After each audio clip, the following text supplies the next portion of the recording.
Hello friends, आज की video में आपके साथ Stallion India fluorochemicals and Izmo limited पर डिस्कशन करूंगा। मैं आपको बताऊंगा कि क्या यहाँ पे लॉजिकल लगता है। मैं लॉजिक का बात कर रहा हूँ, ठीक है। मैं ये नहीं बता रहा हूँ क्या सही क्या गलत, क्योंकि ये मुझे भी नहीं पता। लॉजिकल क्या लगता है वो मैं आपको बताऊंगा, ठीक है। अब हम स्टार्ट करते हैं। देखिए, सबसे पहली बात हम करें कि फॉल क्यों हुआ। मुझे क्या लगता है, देखिए, फॉल इसलिए हुआ क्योंकि कंपनी का वैल्यूएशन बहुत हाई जा चुका था। कंपनी में ऑलरेडी नियर टर्म में पैसा 5-6 गुना लोगों का हो चुका था, तो वहां से प्रॉफिट बुकिंग आया, ठीक है। और प्रॉफिट बुकिंग जो आया तो वो 20-25% का मैंने एक्सपेक्ट किया था कि 20-25% का आएगा। लेकिन क्या हुआ, जब वो वहां से 20-25% गिरा तो प्रोमोटर ने अपना शेयर बेच दिया, ठीक है। तो वहां से फर्दर क्या हुआ कि यार इसका प्रोमोटर शेयर बेच रहा है, प्रोमोटर शेयर मेरा कंपनी में फ्रॉड तो नहीं है, तो और शेयर गिरने लगा, ठीक है। पैनिक सेलिंग क्रिएट हो गया उसके बाद। और प्रोमोटर ने क्या एक्सप्लेनेशन दिया, प्रोमोटर ने बोला कि मैंने अपना शेयर बेचा है भिलवाड़ा वाला प्लांट। वो एक R32 गैस का एक प्लांट बना रहे हैं राजस्थान में, ठीक है, भिलवाड़ा में। तो उस प्लांट का जल्दी से जल्दी ऑपरेशन स्टार्ट हो सके उसके लिए हमने बेचा, ठीक है। प्रोमोटर का बोलना यह था। कंपनी ने 2 ट्रांचेज में बेचा है। एक पहले बेचा था, उसके बाद एक 4 नवंबर को बेचा है। 4 नवंबर को जो कंपनी ने बेचा है वो बेचा है केमिक्स इंटरनेशनल करके एक कंपनी है उसके प्रोमोटर को, ठीक है। और जो उससे पहले बेचा है वो पब्लिक में दिखता है, लेकिन मुझे लगता है मैं उस टाइम पर ट्रैक कर रहा था, कोई बड़ा हाथी उसे खरीदा है, क्यों, ठीक है। क्या हुआ था ना, उस दिन लोअर सर्किट लगा हुआ था और लोअर सर्किट में 8 लाख का शेयर, 8 लाख शेयर बिकना इज नॉट इजी डील। वो रिटेल इन्वेस्टर नहीं खरीद सकता है, कोई बड़ा आदमी खरीदा है and name is not yet disclose. हो सकता है म्यूचुअल फंड खरीदा हो, कोई HNI इन्वेस्टर खरीदा हो, लेकिन मुझे नहीं पता कौन खरीदा है। मेरा गेस है कि कोई बड़ा हाथी उस शेयर में लगा था उस टाइम पे, ठीक है। तो ये हो गया फर्दर। फिर केमेक्स इंटरनेशनल के प्रोमोटर्स को इन्होंने समथिंग अराउंड 8 लाख शेयर फिर से बेचा था, ठीक है। और केमेक्स इंटरनेशनल अगर देखोगे आप तो एक फायर एक्सटिंग्विशर कंपनी है, वो उसके प्रोडक्ट्स वगैरह बनाती है।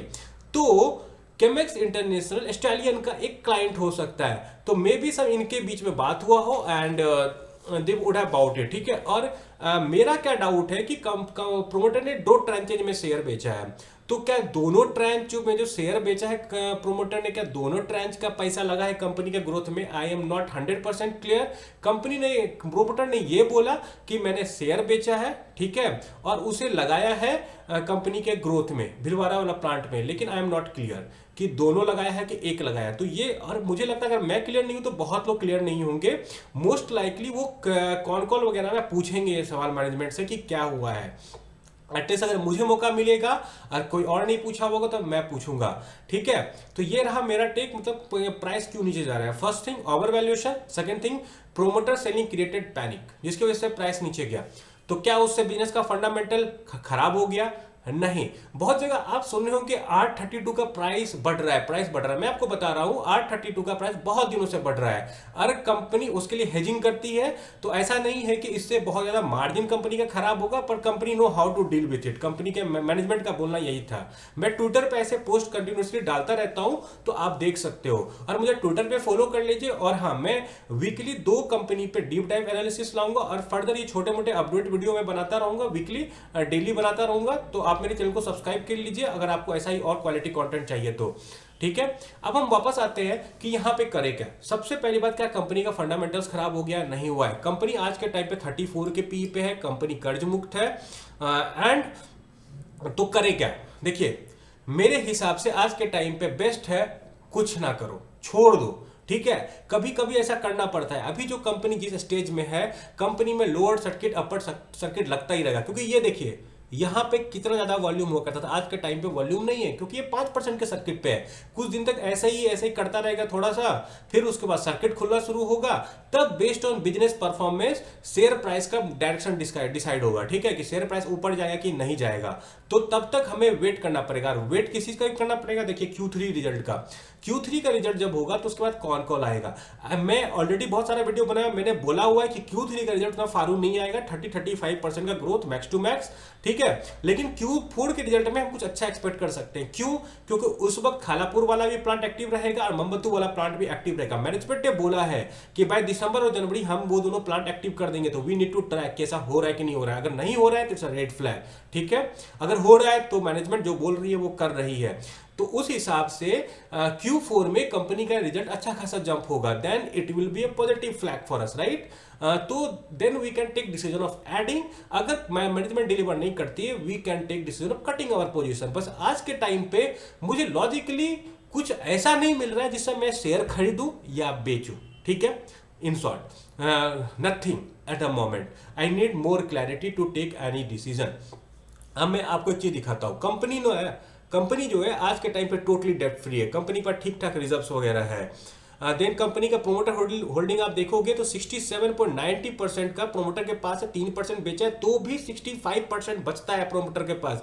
ऐसा नहीं है कि प्रोमोटर के पास शेयर नहीं है आज के टाइम पे, ठीक है। फर्दर एक 4% का स्ट्रॉन्ग हैंड में है, तो लगभग 27 से 28% ही फ्री फ्लोट शेयर्स है। ऐसा नहीं कि बहुत सारा फ्री फ्लोट शेयर है यहाँ पे, ठीक है। अब मैं आपको कुछ कैलकुलेशंस दिखाता हूँ। देखिए मैनेजमेंट ने क्या बोला है, हम 30 to 35% ग्रोथ करेंगे। और हाँ, एक बार बताना भूल गया, मैं उसको बता देता हूँ। देखिए ये जो भिलवाड़ा वाला प्लांट है ना, उसमें मैनेजमेंट ने क्या बोला है कि एक क्वेश्चन था, क्या प्लांट बना रहे आपके पास कस्टमर है, तो कंपनी ने बोला कि हाँ हमारे पास काफी कस्टमर क्वेरीज आ रहे हैं और हमारा लगभग ऑर्डर फिल हो रहा है, मतलब वी हैव कस्टमर रिक्वेस्ट कि हम ये जो बनाएंगे भिलवाड़ा प्लांट, उसका जो प्रोडक्ट होगा उसको बेच सकेंगे। We need to monitor it. क्या होता है ना कि कंपनी के मैनेजमेंट के जो बोल रही है उसको आप ब्लाइंडली फॉलो नहीं कर सकते हैं, ये चीज आप ध्यान में रखिएगा। तो अब वापस आते हैं, मैनेजमेंट का क्या बोलना है कि हम 30 to 35% से ग्रोथ करेंगे अपने रेवेन्यू में, एंड 3 से 4% हमारा पैट मार्जिन इंप्रूव होगा, ठीक है। तो मैंने FY 26, 27, 28 का कैलकुलेशन किया। FY 25 में 377 करोड़ का इन्होंने रेवेन्यू किया है। मैंने क्या किया, 30-35 का एवरेज ले लिया, 32.5% से कैलकुलेट किया है। तो FY 26 में रेवेन्यू बनेगा 500 करोड़ का, 27 में बनेगा 662 करोड़ का, एंड 28 में बनेगा 878 करोड़ का। एंड पैट मार्जिन मैंने इन्होंने क्या बोला 13 से 14% का, ठीक है। तो मैंने 13.5% लेके कैलकुलेट किया, तो पैट बनता है 118 करोड़ FY 28 में। ये देख सकते हो टीटीएम पैट क्या हुआ, टीटीएम पैट ये नंबर हुआ, ठीक है। Just a minute, TTM PAT is this number. इसी पे ईपीएस कैलकुलेट होता है, इसी पे पी रेशियो कैलकुलेट होता है, इसीलिए टीटीएम पैट का ही यूज करना चाहिए। तो टीटीएम पैट हो गया 45, तो पैट जंप कितना आएगा, अगले 1.3 ईयर्स में आएगा पैट जंप 2x का, एंड अगले 2 साल 3 महीने में पैट जंप आएगा 2.3 से 2.63 का। तो फॉरवर्ड पी कितना बनता है 17 और 13, तो forward P looks very cheap. And CAGR growth कितना बनता है 75%, 54%, ठीक है। और एक कैलकुलेशन मैंने किया है, तो कंपनी इस हिसाब से अगर देखोगे ऊपर वाले टेबल के हिसाब से, तो कंपनी बहुत चीप लगती है। ऊपर वाले टेबल के हिसाब से भी सीएजीआर इज ऑसम, पी कितना है, पी रेशियो इज ओनली 34, तो इस हिसाब से भी कंपनी बहुत अच्छे प्राइस पे जा रही है। अब हम यहाँ पे आते हैं, ठीक है। और हाँ एक बात, स्क्रीनर पे गलत दिख रहा है डेटा आज के टाइम पे, आई थिंक आज के टाइम पे अभी 0.79% के आसपास का फॉल है, ठीक है। आज पता नहीं क्यों स्क्रीन पे गलत दिख रहा है। हम वापस आते हैं इधर, ठीक है। अब मैं आपको कुछ और बता देता हूँ। हाँ सॉरी, इस टेबल पर आते हैं। देखिए मैनेजमेंट का क्या बोलना है, FY 26 में जाके इनका जो प्लांट है भिलवाड़ा वाला वो एक्टिव हो जाएगा, मोहम्मदपुर और खालापुर वाला जो उनका प्लांट है वो एक्टिव हो जाएगा इस साल के दिसंबर या जनवरी में, ठीक है। दैट इज इस महीने में या अगले महीने में स्टार्ट हो जाना चाहिए, ठीक है। मैनेजमेंट ऐसा बोला था। तो नॉर्मल बिजनेस से ये 550 करोड़ का रेवेन्यू कर सकते हैं, भिलवाड़ा वाला प्लांट से 500 करोड़ ऑन ए लोअर में बोला इन्होंने, 700 करोड़ भी जा सकता है, तो हम लोअर लेके ही कैलकुलेट करेंगे। 500 करोड़ का वहां से रेवेन्यू आएगा FY 28 में।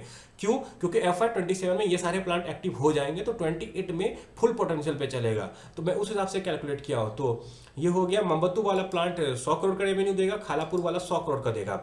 और मैनेजमेंट का बोला था कि ये दोनों प्लांट से हम 18 करोड़ का रेवेन्यू 18% का पैट मार्जिन एक्सपेक्ट करते हैं, ठीक है। और भिलवाड़ा प्लांट से 22% का पैट मार्जिन, और नॉर्मल बिजनेस से 10% का लेके मैंने कैलकुलेट किया है, ठीक है। तो टोटल पैट बनता है 201 करोड़ का, टीटीएम पैट कितना है 45, तो जंप कितना आएगा 4.46 के आसपास का, सीएजीआर कितना बनता है 95%, ठीक है। तो कंपनी उस हिसाब से काफी सस्ती लगती है। कंपनी अगले 2.5-3 साल तक 100% की सीएजीआर से ऑलमोस्ट ग्रो करेगी, जो मैनेजमेंट ने बोला है उस हिसाब से।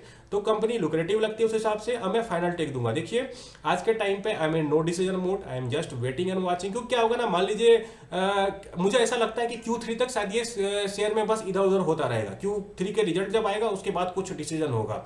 लेकिन क्या मैं बेच दूं? नहीं पता। हो सकता है मार्केट अगर मैं बेच दूं उसको ऊपर लेके चले जाए, ठीक है, हो सकता है मैं और ऐड करूं ये और नीचे चले जाए। मेरा डिसीजन तो किसी बिजनेस के परफॉर्मेंस पे बेस्ड होना चाहिए ना।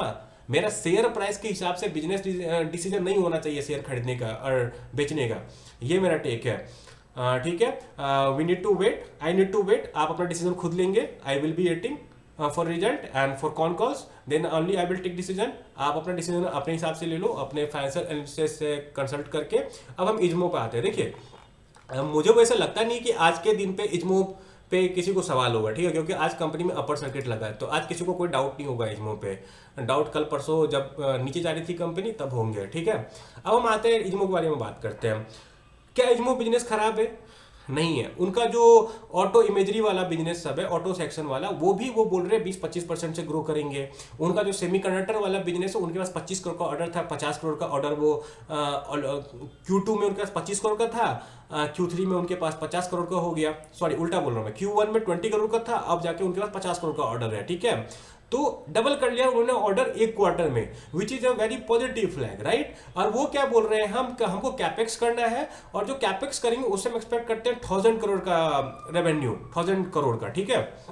और उस पर फर्दर उन्होंने बोला कि हमारे पास क्लाइंट है, क्लाइंट बोल रही है तुम बनाओ, ठीक है, उनको पैसा उठाना है मार्केट से।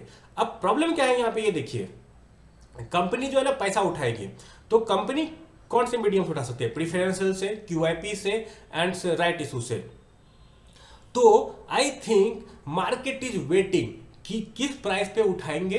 अगर प्रेफरेंस या QIP करेंगे, ये किस प्राइस पे उठाएंगे? क्या बहुत सस्ते पे उठाएंगे, क्या बहुत महंगे पे उठाएंगे? क्योंकि मैटर तो करता है, market is, I think market is waiting for that price. अगर राइट इशू उठा के ले आए तो राइट इशू ठीक ठाक डिस्काउंट पे आता है, तो I think market will wait. इसको भी थोड़ा सा ये ऐसे ऐसे कराएंगे, मे बी सम क्लैरिटी आएगा राइट इशू जो भी ये फंड रेज करेंगे उस पर, तब उसके बाद और थोड़ा और इनका ऑर्डर वगैरह आएगा, क्लाइंट वगैरह आएगा, तब इसमें वापस रहना पड़ेगा। क्योंकि क्या होता है ना कि कोई कंपनी अगर 4-5 गुना शॉर्ट टर्म में हो गई है तो थोड़ा उसको टाइम लगेगा, ठीक है। ऐसा नहीं कि तुरंत वी शेप रिकवरी हर जगह नहीं होता। मेजॉरिटी जगह आपको शेयर प्राइस राइज करेगा, फिर फॉल करेगा, थोड़ा दिन कंसोलिडेट करेगा, फिर रिकवर करेगा। वो कुछ ही कंपनी आप देखोगे कि गिरा तुरंत रिकवर करना शुरू कर दिया, ऐसे हमेशा नहीं होता है। तो may be it will take some time. और सबसे बड़ा बात है प्रीफरेंशियल इशू वाला, वो सॉरी फंड रेज वाला, वो जब तक फुल्ली क्लोज नहीं होता है, आई डोंट एक्सपेक्ट कि मेजर मूव। हो सकता है मैं गलत हो जाऊं, कोई बड़ी बात नहीं है, क्योंकि ऐसा होता है कि जो आप सोचोगे हमेशा वैसा नहीं है कि सही हो। देखिए, मेरा आज के टाइम पे इज्मो पे बस 2% का एलोकेशन है, क्योंकि इज्मो के बारे में मुझे पता ही थोड़ा लेट चला ऑनेस्टली, ठीक है। और जब मैं इस वीडियो को इस कंपनी बारे में समझा कि ये सेमीकंडक्टर में काम करेगी, इवन ये जो प्रोडक्ट बना रही है, ठीक है, सिलिकॉन फोटोनिक्स वाला, उसका डेटा सेंटर में काफी यूज हो सकता है, तो मुझे ये लुक्रेटिव लगा जब ये बिजनेस के बारे में मैंने पढ़ा। और वैल्यूएशन अगर आपका देखो, एज ए सेमीकंडक्टर कंपनी 41 का वैल्यूएशन है इसका, ठीक है। 41 का वैल्यूएशन है। कोई कंपनी आपको सेमीकंडक्टर वाले 41 के वैल्यूएशन पे मिलेगी? पी रेशियो पे नहीं मिलेगी। तो मुझे अट्रैक्टिव लगा, मैंने इस पे थोड़ा सा पोजीशन बिल्ड किया है, and based on results and numbers again I will take decision कि मुझे आगे क्या करना है। अभी मैं कुछ भी मोड में ईएमओ में भी नहीं हूं, ना ऐड करूंगा ना मैं सेल करूंगा, ठीक है। मैं अपने पोजीशन को मेंटेन करूंगा रिजल्ट तक, उसके बाद डिसीजन लूंगा। और मैं आपको एक फाइनल बात बताता हूं, देखिए, सबका मत सुना कीजिए। यूट्यूब वगैरह पे, ट्विटर वगैरह पे लोग स्मार्ट बनने के लिए अगर शेयर प्राइस ऊपर जा रहा है तो कंपनी के बारे में अच्छा बोलेगा, नीचे आ रहा है तो कंपनी के बारे में गलत बोलेगा, और रीजन बहुत सारे मिल जाते हैं, ठीक है, गलत बोलने के लिए। अगर शेयर प्राइस नीचे जा रहा है ना कुछ बोल के वो वैलिडेट कर ही देंगे, ठीक है। उनका मत सुनिए, they want to look smart so that you buy their courses, okay, that's all. और आपको किसी और के सुनने पे नहीं जाना है, अपना एनालिसिस कीजिए। और अगर मेरा ये वीडियो अच्छा लगे तो please like share and subscribe.